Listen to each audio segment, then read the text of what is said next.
Tra le tante iniziative al CUA oggi un interessante convegno e dibattito sui fondi del PNRR.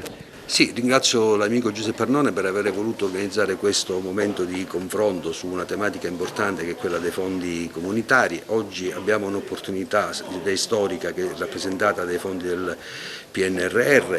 Bisogna saper cogliere questa opportunità, soprattutto la pubblica amministrazione deve essere nelle condizioni di sapere mettere su dei progetti che che poi superano il vaglio delle commissioni preposte. Devo dire che la pubblica amministrazione oggi è carente di personale che possa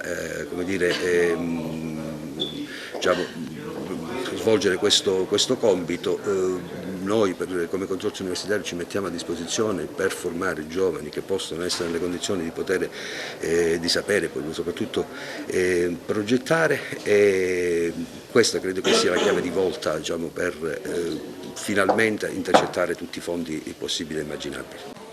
Convegno oggi organizzato dall'Ares per parlare dei fondi PNR in collaborazione qui al Consorzio Universitario.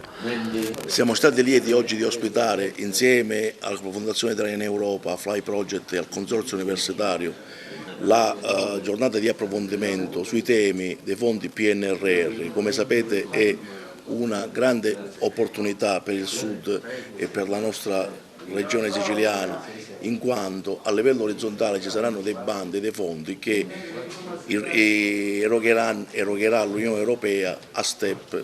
Questi fondi verranno utilizzati non solo per le infrastrutturazioni, ma verranno utilizzati anche per la digitalizzazione, per la cultura e per il terzo settore. Noi siamo qui oggi per raccogliere indicazioni, per raccogliere in un dibattito tutte le indicazioni che porteremo ai tavoli istituzionali dei comuni e della regione, nella speranza che questa ulteriore possibilità legata fino all'annualità 2026 venga recepita e venga attuata sul territorio che ne ha tanto di bisogno. L'occasione di oggi a cosa può servire? Guardi, l'Italia in generale ha in questo momento una grande opportunità, bisognerebbe con questa occasione di oggi stimolare e fare conoscere cosa c'è e cosa si può fare con il PNRR in Italia e in Sicilia in maniera particolare.